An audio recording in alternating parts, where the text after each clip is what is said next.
When I'm home, I walk every day. And these walks are slow, they're quiet, and being able to see all of this, it's a reset for the day. My name is Cecelia Moorman, and I live in a little town called Covington, Virginia. My parents grew up on the other side of the Allegheny Mountains that run through this community. They ended up in this little town, and so I made the decision to move my 3 daughters here. I felt it was really important to be around family. It's been about 20 years and probably one of the better decisions I ever made in my life. It's a great place to not only live, but to raise your children. My dad grew up in a really, really small coal mining town in western Pennsylvania. He then went and served in the United States Army as a combat veteran, a double Bronze Star recipient. It was while my father was in the military, it was discovered that he had polycystic kidney disease. I was in the armed forces for 9.5 years, from 1962 to 1973. I was in middle to late 20s when I became aware that I had polycystic kidney disease. This is a familial disease. It's genetic. My brothers went and got tested. I've been tested. We then found out that there were other immediate family members that, in fact, did have polycystic kidneys. When I was in my mid-20s, I first found out that my father had polycystic kidney disease. Shortly after my father, I went out and I was tested and confirmed that I did have cysts on my kidneys.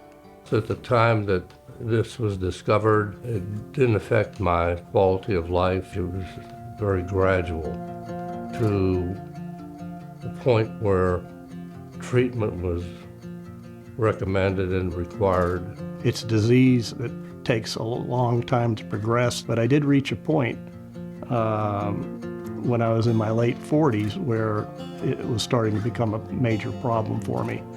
I was having a decline, and I was very active at those ages.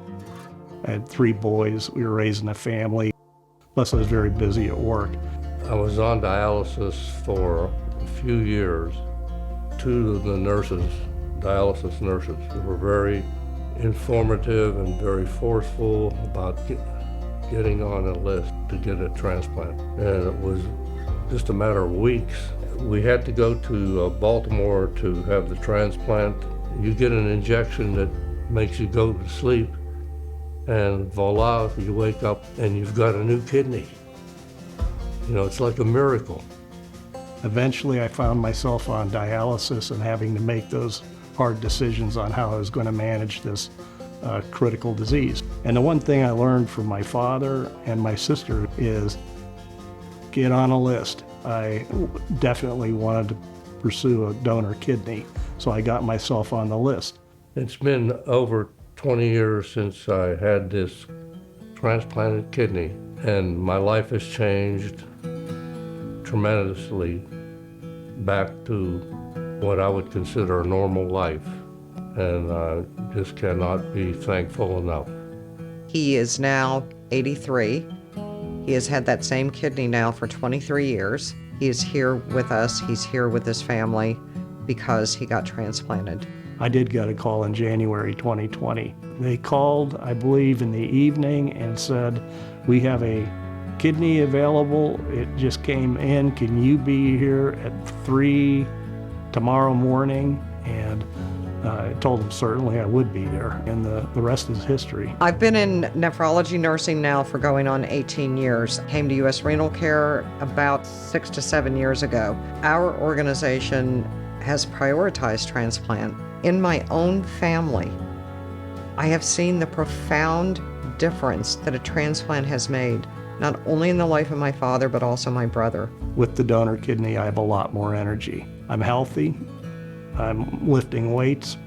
None of this was possible 5 years ago. It's been a huge, huge change in my life. I've had a number of patients say to me, it makes me scared or nervous because I don't know where this kidney's coming from. I can tell you emphatically the organs that are transplanted come from people who thought enough about another human being to want to share if they couldn't use it and someone else could. These people care about humanity. Every January, I sit here and I give thanks to the donor that gave me their kidney. I was never able to find out who it was, but I can never look past the gift that he gave me. So Abby was my middle daughter. She was very thoughtful and reflective, and she understood the importance of giving. So as soon as she could drive, she made herself an organ donor. That's not something she shared with me, she just did it. She designated herself an organ donor because she knew how profoundly it changed the life of her grandfather. Abby used to say all the time, Grandpa wouldn't be here if he hadn't got a kidney, and that was absolutely true. When she became sick, I became aware that she had in fact designated herself an organ donor. I was never aware that she had gone on the donation list, and I was really sad because of her death, but also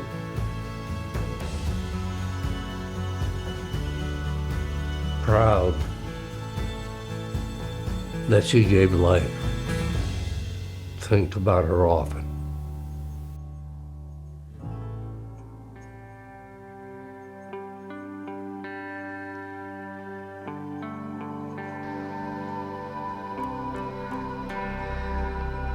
When those final moments came, and I was in her room, they had taken her to the operating room, and I was waiting for the nurse to come and tell me, and she said to me, your daughter's touched at least 20 people, but I think truly it's going to be more like 30 or 40.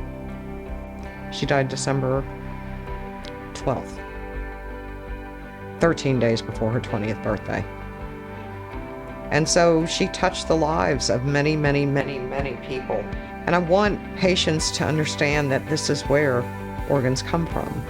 Her gifts keep her present with us because she is literally helping people live on. And she is not here, but she absolutely is here.